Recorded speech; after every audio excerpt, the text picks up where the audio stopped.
Stay behind me.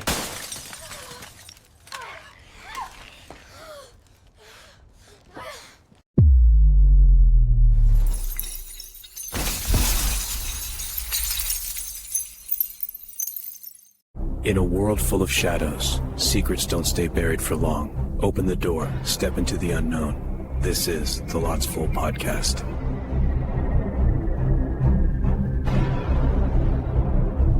Last time I made this specific kind, I right when it was done, I sprinkled chipotle sauce over the top of it.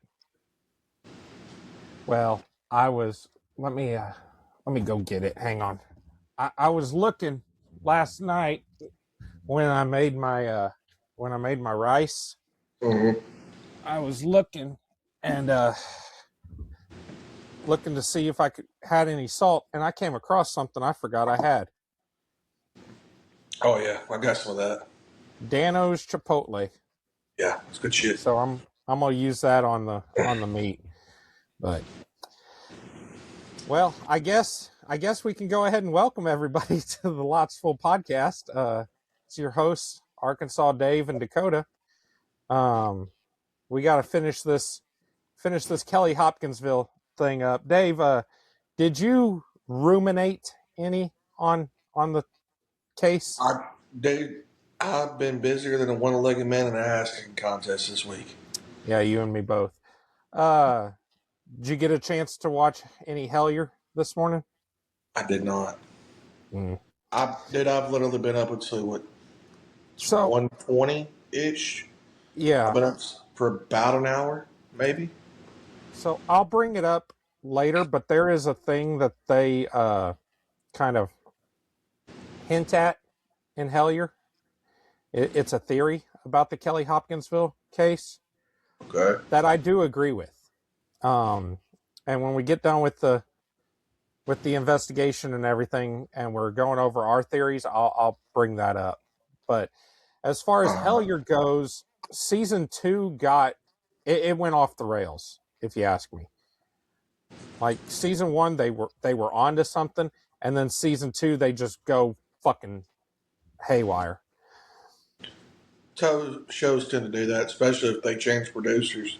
Yeah, it's like they lost all their common sense in season 2. Wouldn't surprise me. So, but season 1 was really fucking good. Well, it's kind of like The Witcher. Dude, I never rewatched anything other than season 1. Well, this season, I started trying to watch it, and it's like, no, this ain't right. It ain't Henry Cavill. It just, y'all fucked up. So my thing was, I never played the games. Just not the type of game I tend to like. Yeah. But sorry, I got a tickle in my throat. That you fucking do. I had to remember that the camera's over here and not here. Right. But this vape does that. If I take a hit off of it, and then as I'm exhaling, I talk, I get a tickle like right in here.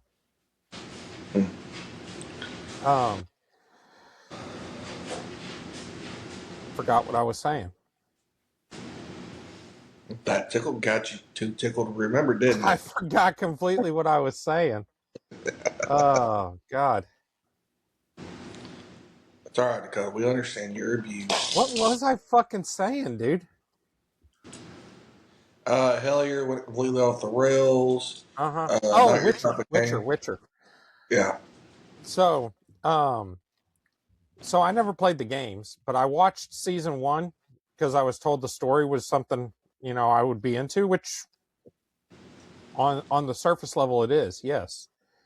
But I was so fucking lost, dude. I had no fucking idea what was going on. Season 2 gets better.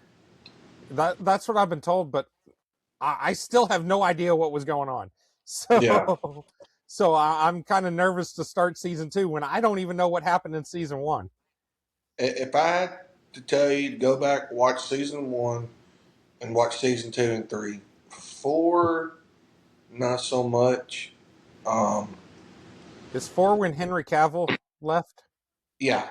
So Henry Cavill's no longer there, and Liam Hemsworth is now. Liam Hemsworth? Yeah, is now Gerald. Girl. Yeah. Yeah, and I'm not really that big a fan. I got about halfway through an episode and I said, "Fuck this." Yeah.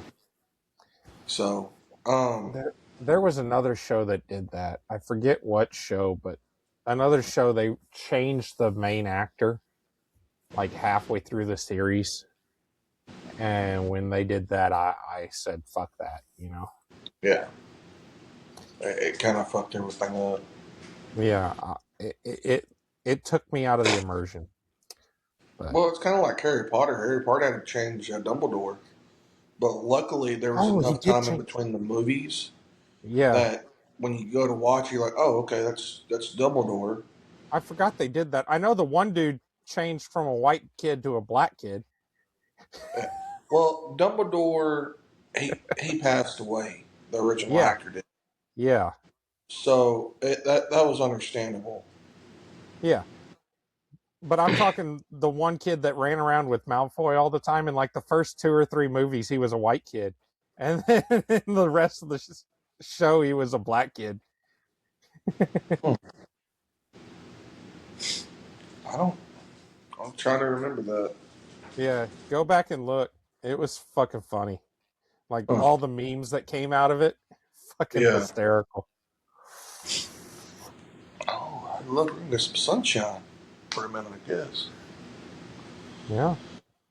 Sunshine, just like the morning after the Kelly Hopkinsville incident.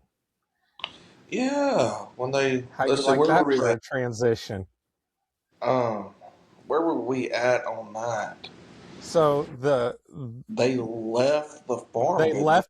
They went to town, reported it to the police. The police escorted them back. The police checked the place out, couldn't find anything. The police left, and then the goblins returned, but they didn't shoot at them this time. And then the They just goblins packed the left shit. yeah, because they were low on ammo. Yeah. Which I was thinking about it a little more because when I first read that they didn't shoot at them the second time because they were low on ammo, I'm like, fucking why not? Like, they're still there. Fucking use what you got to try to kill them. But the more I thought about it, the more I was like, you know, they've shot these things so many times with no success. Okay. The things are still outside. You've got the house secured. Everybody's inside the house. If you're low on ammo, I understand not shooting at them unless they come in the house. Yeah. Don't waste the ammo until they're right there, you know? Yeah. Sorry, and I guess at that point, save the last bullet for yourself. Right. So. Man, I don't think 22 would do the job, but that's another thing I was thinking about was the calibers they were shooting. We'll get into that in our theories, but I have a hunch on that. So, well, let's get into this. Indeed. So this is the morning after. This is August 22nd, 1955. Okay. Okay. So, in the immediate aftermath, the story of the Kelly incident spread quickly through official channels. The Christian County Sheriff's Office and Hopkinsville City Police compiled detailed reports of the night's investigation. Chief Greenwell, who had personally been at the scene, took statements from each witness. He later noted that all officials agreed there was no indication of a hoax or intoxication. The family's fear appeared authentic. Greenwell himself described the witnesses as terrified, not drunk. and was struck by the fact that these were humble, credible people who sincerely believed what they had encountered was not of this earth. The police had to consider the possibility that the family had been attacked by human prowlers or something like wild animals, though the descriptions didn't match any known animal. In the absence of any proof of the reported little men, the incident was officially logged as unexplained, but no arrests or evidence of crime were recorded. Given the heavy gunfire, though, the officers were certainly relieved not to find any injured humans on the property. By mid-morning on Monday, August 22nd, word of the astonishing report had leaked out to the public. Local radio station WHOP mentioned the Sutton farm encounter in their 7:15 and 9:25 a.m. news bulletins, alerting listeners that something odd had happened overnight. Intrigued by the idea of a spaceship shootout in rural Kentucky, station staffer Andrew Bud Ledwith, an engineer and radio announcer, decided to investigate on his own time. Around 11 a.m., Ledwith drove out to the farm, equipped with drawing materials. He had an interest in sketch artistry and wanted to create composite drawings of the reported creatures by interviewing the eyewitnesses. That's the image that I sent you last episode. When he arrived, he found Glennie Langford and the other women of the family sitting outside. The men, Lucky, JC, and Billy Ray, had temporarily left town to avoid the growing media attention, having gone to Evansville, Indiana. Been there a few times. Do what? Been through Evansville a few times. Yeah, I have too. Ledwith sat down with Mrs. Langford, Vera Sutton, and Aline Sutton, 3 adult women who had seen the creatures, and carefully elicited their descriptions to sketch the beings on paper. According to Ledwith's notes, the women were consistent and adamant about what the creatures looked like. The drawings produced showed a short, gremlin-like figure with a round head, large offset eyes, a slit mouth, pointed floppy ears, clawed hands, and spindly legs. The women insisted on every detail and corrected Ledwith if he attempted to embellish or misinterpret, indicating how firmly the image was imprinted in their minds. One sketch later published, again, that's the sketch that I sent you, depicted the creature at roughly 2.5 to 3.5 feet tall, exactly as the family had described. These drawings, along with the eyewitness accounts, became part of the first documented investigative record of what would soon be dubbed the Hopkinsville Goblins. Ledwith also taped a brief interview with the witnesses to air on the radio's new news. In it, their shaken voices recounted the night's drama. This recording aired at 12:30 p.m. on WHOP. By late morning, the police and reporters at the station were already tossing around a colorful label for the beings. Someone quipped about the little green men, a phrase that would soon take on a life of its own, even though the eyewitnesses never claimed the creatures were green. Okay. The first newspaper account of the incident hit the streets by the afternoon of August 22nd. The Kentucky New Era, Hopkinsville's local paper, ran a front-page story with the eye-catching headline, "Story of Spaceship and 12 Little Men Probed Today." Notably, this initial report amped the number of creatures to 12 little men, a number the family never gave, but which entered the narrative through reporters' embellishment. The article recounted the family's claims in sensational detail and noted the police were investigating. Once the afternoon papers were out around 3:30 p.m. local time, the news spread regionally and then nationally via the wire services. Reporters from other Kentucky towns and from Indiana and Tennessee descended on Hopkinsville by late that day. Many gathered at the police station hoping to interview the Sutton family or officers. Some ventured out to the farm itself hoping to see or photograph evidence. The scene turned chaotic as more and more journalists, curiosity seekers, and self-appointed investigators poured into the area. Meanwhile, the male witnesses who had fled to Evansville, about 80 miles away, to avoid ridicule, were tracked down by enterprising reporters from an Evansville newspaper. A now famous photograph was taken there showing Lucky Sutton and 2 others reenacting how the flying saucer supposedly came in over the fields, indicating the trajectory with their arms. This staged photo ran in some papers, further fueling public interest. Millie, hush. Is our guest wanting to chime in? Yeah, Millie. Well, she sees a car. She wants to yap. Oh. By Monday evening, the Hopkinsville little men story was making headlines across the country, often treated with a mix of humor and astonishment. Notably, early press coverage did not use the term little green men. Most articles described the beings as little silver or gray goblin-like men. The green skin coloration was added in later retellings, quickly becoming entrenched in popular culture. As publicity grew, so did local skepticism and curiosity. That evening, throngs of people from surrounding areas began driving out to the now infamous Spaceman Farm in Kelly. The Sutton farmhouse and property were soon swarming with onlookers and souvenir hunters. Cars jammed the narrow country road, and it became nearly impossible to secure the site. Sightseers brazenly roamed the yard, peered into the windows, and even entered the house uninvited when the family wasn't around. They poked around the fields and trampled the gully where the spaceship was rumored to have landed. According to Mrs. Langford, some unknown person even went out to the gully and came back showing her something he claimed to have found, though in the confusion she never learned what it was. In short, by the end of the day, the real invasion was by human curiosity.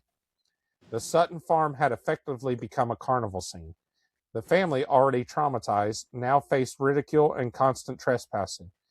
Local law enforcement, overwhelmed by the crowds, could do nothing beyond managing traffic.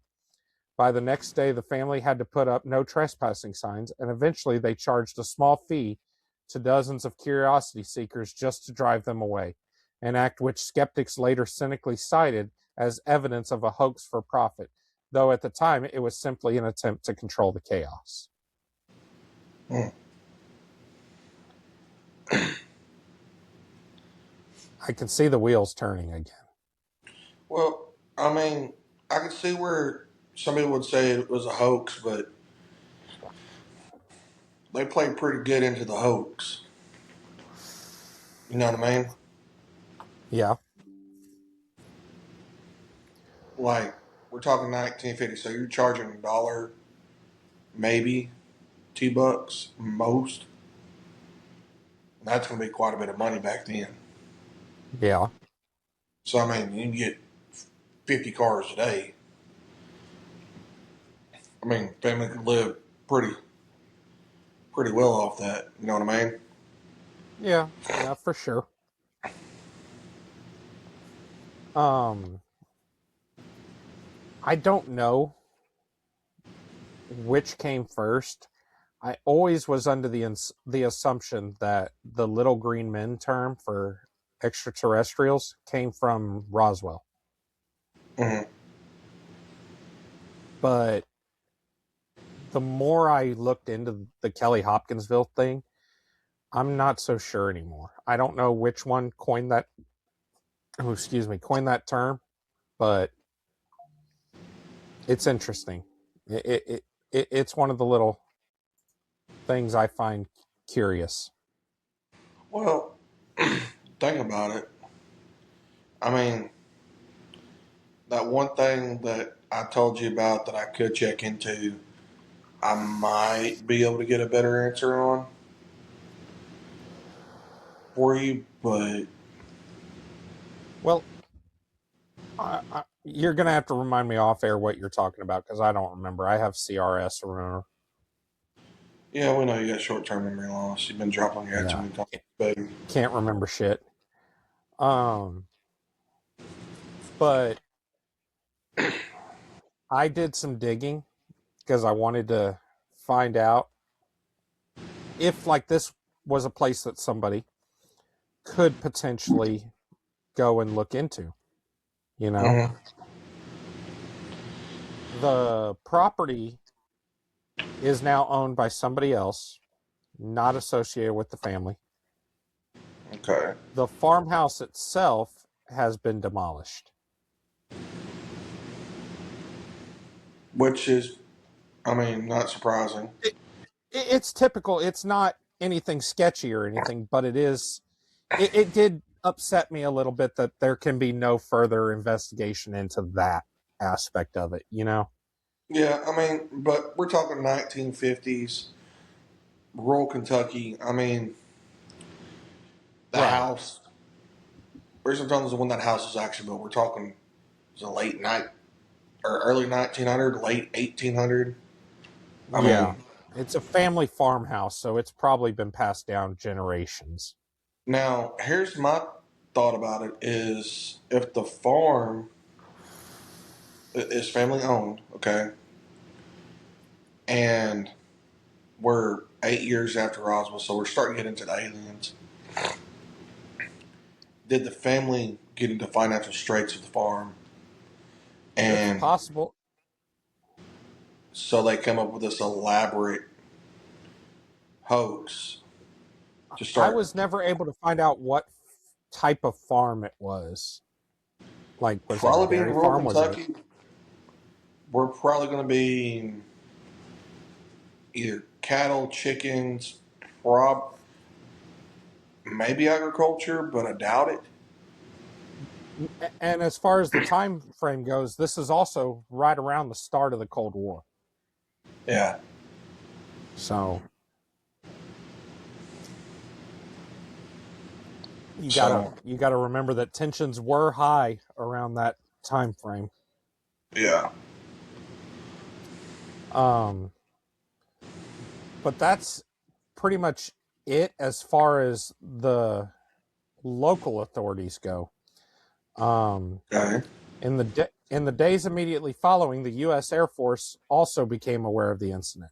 At the time, the Air Force was running Project Blue Book, a program to catalog and analyze UFO reports. We're going to do an episode on that in the future. Although no formal Air Force team visited the site, Fort Campbell was an Army base, and the only military participants were the 4 MPs who joined the initial night search. Blue Book did log the case based on secondhand information. The encounter was officially labeled a hoax in Blue Book's files, with no further comment or investigation by Air Force personnel. This classification was likely influenced by the lack of physical evidence and the implausibility of the reported creatures. It's worth noting that some later UFO writers claimed Air Force officers from a nearby base came to Kelly the next day to investigate, but meticulous research found no corroborating evidence of any Air Force personnel visiting beyond the initial MP involvement. In Okay. short, the military treated the case as unsubstantiated and did not actively follow up, aside from filing it away as an alleged hoax or misidentification. Well, I think if it is possible Air Force showed up, especially if it's Especially with it being start of the Cold War. yeah, and it's fairly close. Now it could Yeah. have been somebody that heard about it on base, like, you know what, maybe we should go check this out just to see what it is, because they were bored. Okay, Yeah, possibly. I mean it's not an official thing, and then they get questioned, hey, what you go do today? And like, well, you know, we heard about this little green alien over in Hopkinsville, and then it just goes up the chain of command. You're like, you know what, we should go investigate. Yeah. I find it curious that they were so quick to label it a hoax based on Right. purely secondhand accounts. Well, Like, you don't talk to anybody that was there or anything like that. You just hear the story from somebody that wasn't even there, and yeah, that's fake. yeah. Well, and I agree with you on that. Could be also somebody just being lazy as fuck. That's kind of what I'm getting at. Yeah. I'm not saying the Air Force was hiding anything in this particular case. I think they hid a lot of shit with Project Blue Book, but in this particular case, I don't think they are. I think they just didn't want to fuck with it. Yeah. Well, I think the more you've talked about it and everything, I'm leaning more toward a hoax, probably due to the fact that they were in financial straits and probably about to lose a family farm. So They were possibly in financial straits. I yeah. didn't Well, find any yeah. evidence I mean, saying, we can't prove yeah. that, but it would make sense. Yeah, it's entirely possible. So, um, there's no evidence of this besides eyewitness accounts and everything. Mm-hmm. They shot up their own house with a 20 gauge and 22s. Mm-hmm. Depending on how their windows were made, um, they could probably just cut new pieces of glass and Yeah. everything. So, pretty easy fix. New screen door, easy fix. Um,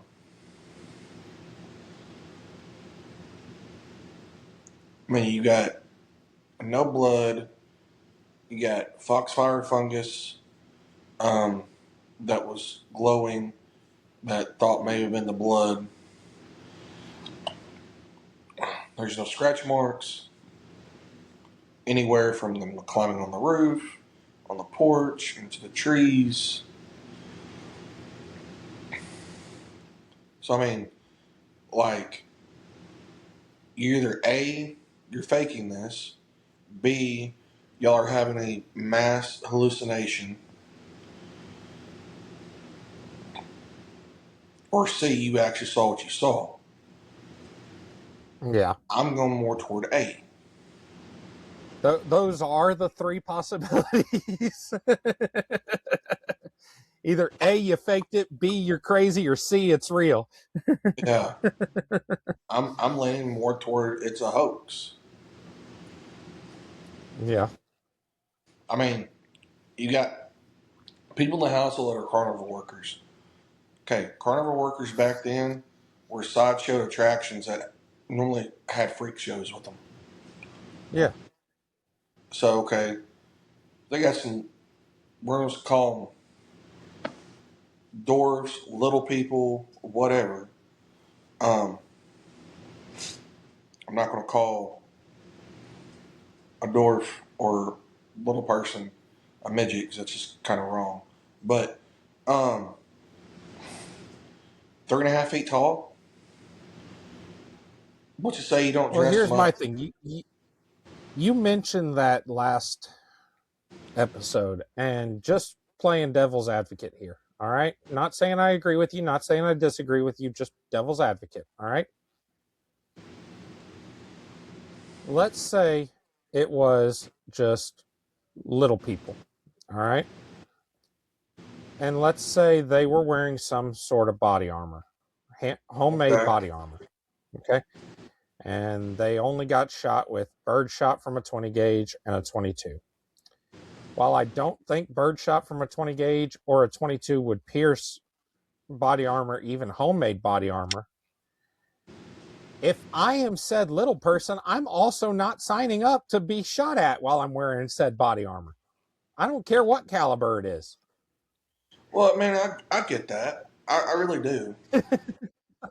But you also got to think back then where you're making $5 a week and the owner's like, hey, I'll double your pay if you help with this hoax. You're probably going to jump on it. Like, shit, extra $5 a week. Like, I'll fucking do it. I can't say I would and I can't say I wouldn't. But looking at it right now, from my perspective, I'm not signing up to be shot at. Sorry. Yeah. Um, Like, I don't care what the money is. I ain't signing. The money is not going to do me a damn bit of good if I die. yeah. Well, and I agree with you on that. But at the same time, they may have never shot at him. You know what I mean? Maybe. Yeah. This may just been they popped holes and stuff through their fucking doors and windows so that they said they shot at something. Yeah. Maybe. So, But that was it for the military. I do have a little more on the local stuff. okay, let's hear a Um, little more on the local. So local authorities, for their part, never charged the family with any wrongdoing, wasting police time, or discharging firearms, which they surely would have if the hoax had been uncovered. Police Chief Greenwell and Deputy Sheriff Batts both later stated they felt the witnesses believed their story, even if the officers themselves were unsure what the truth was. The Kentucky State Police Post in the area also logged the incident, and interestingly, one state trooper reported seeing an odd meteor or fireball in the sky at roughly 7:30 p.m. on August 21st while driving near Kelly. Does that date and time sound familiar? August 21st. About what time again? 7:30 p.m. A little bit. About what time everything started. This coincides closely with Billy Ray's original sighting time, lending weight to the meteor hypothesis. The trooper sighting likely was a bright meteor known to have traversed the region that evening, probably the same one Billy Ray mistook for a flying saucer. Okay.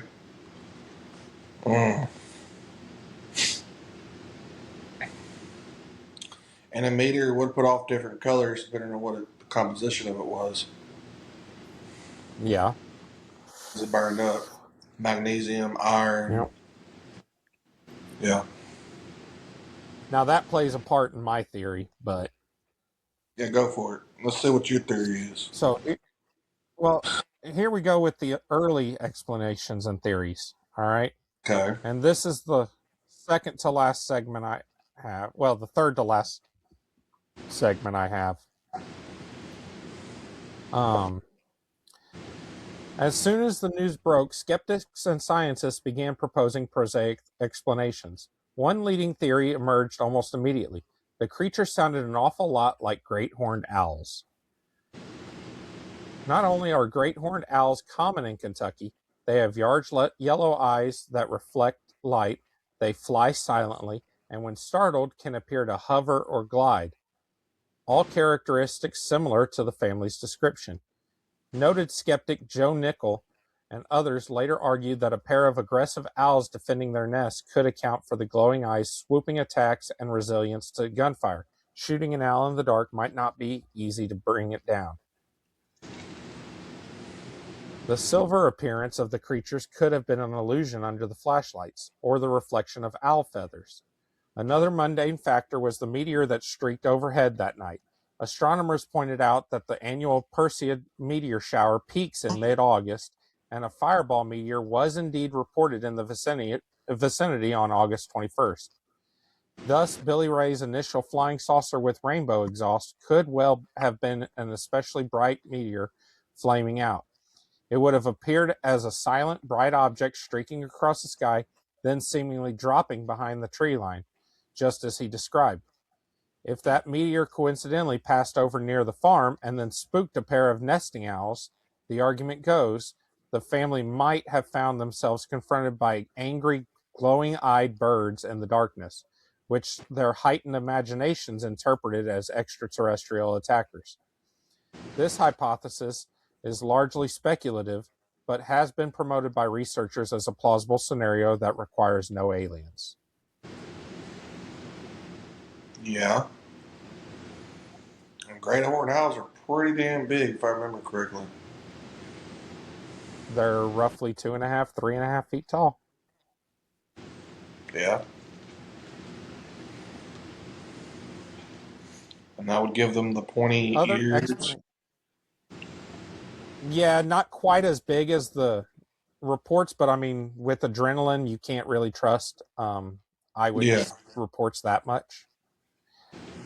Yeah. Other explanations were floated as well. Some locals whispered that the entire affair might have been a hoax perpetrated by the Carnival folk, Lucky and Billy Ray, perhaps to make money or to get attention.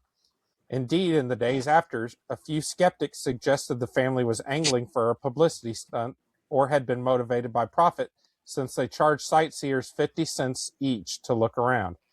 This was only after they were overrun by trespassers, but detractors took it out of context. Others suspected the family might have misidentified a known animal. One outlandish theory even posited that a monkey escaped from a traveling circus, painted with silver paint, could have been the Goblin, though there's zero evidence for that, and it was not taken seriously by investigators. Importantly, police investigators on the scene found no evidence of any prank. No traces of costumes, no footprints, no alcohol, nothing to suggest the family was anything but genuinely frightened. In fact, the family members were so shaken by the ridicule they faced that they avoided talking about the encounter for years after, and they never made any significant money from it beyond a few dollars from curious tourists. These facts tend to undermine the hoax for profit theory.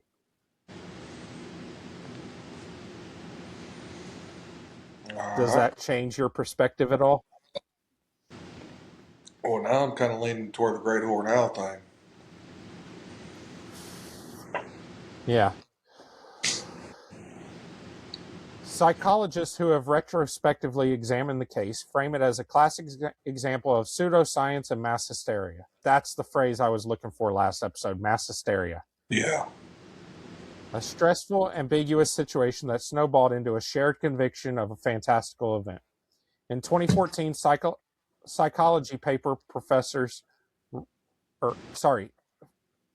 in a 2014 psychology paper, Professors Rodney Schmaltz and Scott Lilienfeld used the Hopkinsville case to teach critical thinking, suggesting that perceptions can be wildly unreliable under duress. They even entertained the possibility that intoxications or the effects of excitement led the witnesses to misinterpret mundane things such as alien invaders. However, it bears repeating that contemporary officials explicitly found no evidence of drunkenness and noted the witnesses were credible on that count. Thus, any drinking explanation is purely speculative and contrary to verified reports. So those are the theories debunking it. You ready to hear some of the theories in support of it? Oh, Lord. Let's hear it. On the other side of the debate, ufologists have long held the Kelly Hopkinsville encounter as a cornerstone case. It stands out because of the high number of witnesses, nearly a dozen, and the long duration of the encounter, which is virtually unparalleled in UFO lore. UFO proponent Alan Hendry noted the unique combination of multiple credible witnesses and extended contact when he described the case in the Encyclopedia of UFOs, saying, quote, "This case is distinguished by its duration and also by the number of witnesses involved." Famous UFO writer Jerome Clark also wrote extensive reports of the Hopkinsville Little Men, accepting the witnesses' testimony at face value. Clark described details like the creatures floating through the trees and bullets sounding like they hit a metal bucket, details drawn from the family's descriptions. While Clark believed no evidence of a hoax was found by the police or later investigators, even he acknowledged the lack of physical proof left the case ultimately unresolved. Later UFO investigators from groups like NICAP and CUFOS interviewed the Suttons in the months and years afterwards. Isabel Davis's 1956 and 1978 investigations being the most thorough. They all came away convinced that the family had experienced something bewildering, even if the extraterrestrial origin could not be conclusively proven.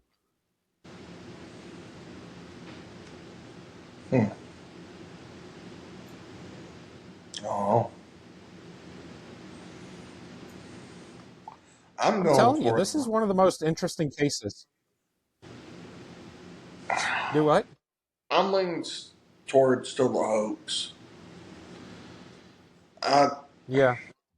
That's what I'm leaning toward. Or it's a misinterpretation they actually saw. You're still on board with the Great Horned Owl theory. Yeah. In the immediate wake of 1955, the Kelly Hopkinsville encounter entered American pop culture and folklore as the epitome of a close encounter with alien beings. Although the little men were not described as green by the witnesses, the media's embellishment soon popularized the term little green men in reference to extraterrestrials. This case was widely credited with cementing that now common phrase in the public's imagination. The image of spooky little goblin-like aliens besieging a farmhouse also inspired fictional accounts for decades to come.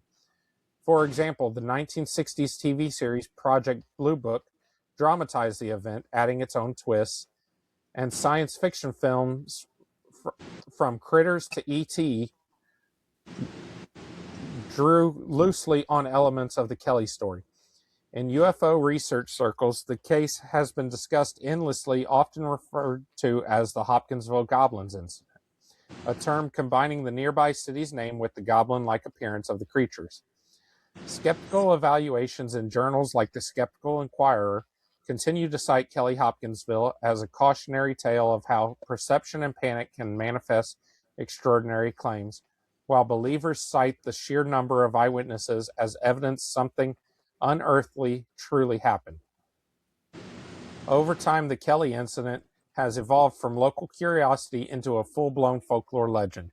In Christian County, the community eventually embraced its unique place in UFO history. Since the 1980s, and especially in recent years, Kelly hosts an annual celebration called Little Green Men Days Festival, held each August to commemorate the famous encounter. The festival draws enthusiasts, researchers, and the merely curious, and features alien-themed parades, merchandise, and retellings of the 1955 story. The surviving witnesses, now either deceased or very elderly, long maintained that their account was truthful, even if it brought them only years of ridicule and harassment initially. Their story has taken on the qualities of a modern myth, retold in books, documentaries, and even made into musical theater productions, yet it remains a tantalizing unsolved case.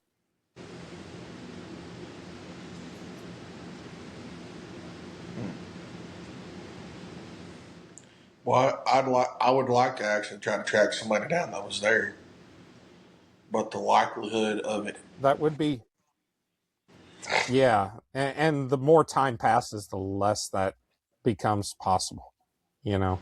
Yeah. Well, I mean, Really, the only no, people alive now are the ones that were kids at the time. well, not necessarily. It depends on how old the adults were. I mean, if they're in their 20s, Yeah. I mean, they're 80-ish, Mm-hmm. 80, maybe 90. Let's see, 55. We just had 2025, so that's 70 years. Yeah. Yeah. Probably 80, 90. Yeah. So, I mean, the kids that'd be easier. I mean, that's what, somewhere between late 60s, 70s. 75 to, I'd say, well, it was 70 years since the incident this past August. So I'd say they were probably they would be probably between 75 and 80. 89, 75 and 90, somewhere around there. Yeah. Because that's a 15-year spread. So, verified facts of the Kelly Hopkinsville encounter are relatively few. We know for certain that on the night of August 21st, 1955, a family in rural Kentucky genuinely believed they were under attack by something strange. They fired dozens of rounds of ammunition, causing significant damage to their own home. They fled in terror to the police, who found them sober, distraught, and credible in fear. Police and soldiers who searched the property confirmed the bullet holes and fright, but found no solid evidence of intruders or a spaceship.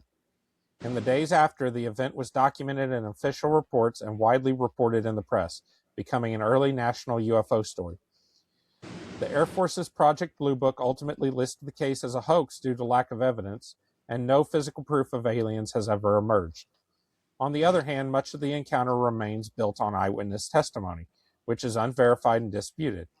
The Little Silver Men themselves were never captured nor definitively identified. Their existence rests on the accounts of the Sutton family. Alternative explanations, from owls to mass hysteria, have been offered to demystify the creatures, but none can be proven either, given the passage of time and scant evidence. Thus, the Kelly Hopkinsville encounter sits in a twilight zone. Like what I did there? Like what I did there? Yeah. Between fact and folklore. It is one of the most extensively documented alien siege accounts in UFO history, yet it yields no clear answers. It has become a case study in how extraordinary events are reported and investigated, and how they can evolve into legend when definitive conclusions remain elusive. The legacy of that August night endures every time someone jokes about little green men from outer space. a direct cultural descendant of the harrowing and still unexplained 4-hour ordeal that the Sutton family reported on a warm Kentucky night in 1955. And that is the entire story of the Kelly Hopkinsville encounter. Fucking little green goblins. Well, So, like I said, are you still on board with the great horned owl theory? yeah, I think I kind of am to a point. Okay. It's Here's either my that or theory, it's a and it hoax. ties in with Hellier. So, Okay. My theory ties in with Hellier. I don't think they faked it. I don't think they misidentified a known animal, because these are people that have lived in this area their entire life. Like, I don't know about you, I've lived in this town pretty much my entire life. If I see an animal that I have seen before, I'm going to know what it is. yeah. Okay. Even in the dark. That being said, I don't think what they saw was aliens. At least not aliens from another world. Okay. I believe that the UFO they saw was actually a meteor. I am on board with that. These are, again, not to sound demeaning or anything, these are probably not very educated people, Yeah. just based on the area and stuff like that, and their occupations. Probably not educated at the time. Mhm. So I could see them misinterpreting that. As far as the goblins themselves, there's a movie that came out in the early 2000s that depicted some creatures that lived in a cave. These creatures were mostly blind with bat-like ears, and they crawled around, but other than that were humanoid. You know the movie I'm referencing.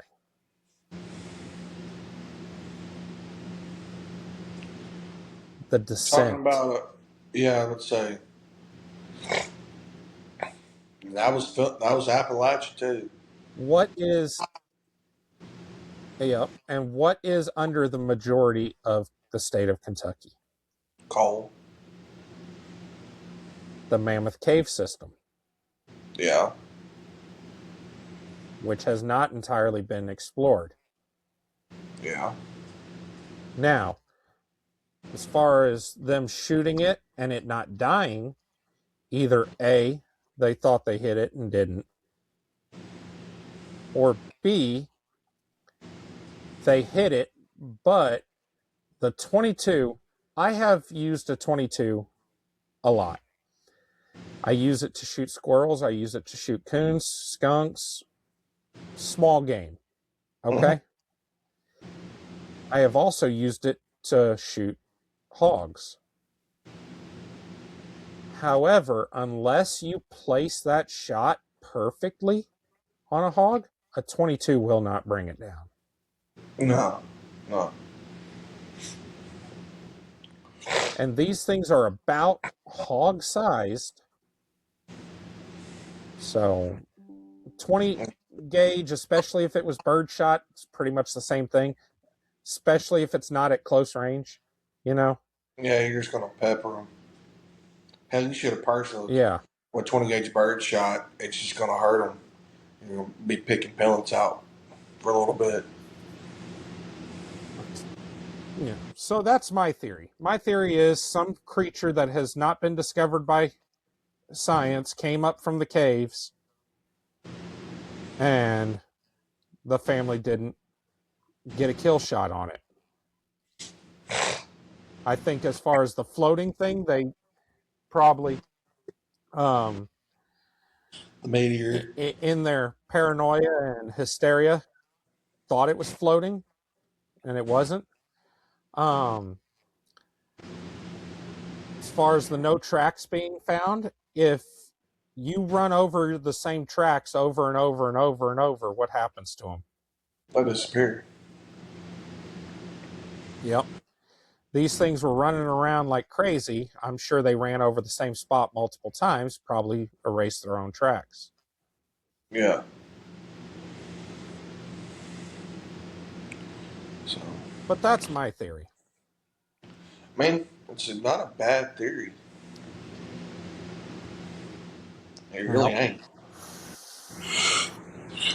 So, Everything I've come across, these people don't seem like the kind of people that would hoax something, even if it was in desperation. You know what I mean? yeah. Yeah. Well, So I don't know. Oh, that's the sorry. thing. Nobody does, and nobody probably ever will. Um, everybody's got their own opinion, which is fine. I mean, I see now why you didn't really want me to look into it, because you, with something like this, it's better to have one person being told what's happening and then another person that knows. Well, Um, I didn't want you to look into it because I wanted you to experience everything as the family did, yeah, as it unfolds. You know what I mean? right. Well, I can tell you right now, like what you said, like, oh, you lived in the area for all your life and you know what most animals are in the area. Well, I, for one, I've rarely ever seen a fucking owl. Rarely. I mean, I could probably, We're going to have to do an episode on how owls tie into the occult. yeah. Um, and I've only ever been super close to one, and it was literally in the middle of the road, and I picked it up. Yeah, but if you've been in that area a lot where great horned owls are very common and you see them flying around because they're so common, Yeah, you see them flying, you're going to know what it is. You might yeah, not know it's, oh, that's a great horned owl, but you're going to be like, oh, that's a bird. You know? yeah. That's true. Just Um, like if I see a German Shepherd and a Golden Retriever walking side by side in the dark, I'm not going to know that it's a Golden Retriever and a German Shepherd. I'm going to know it's two dogs, though. yeah, I agree with you on that.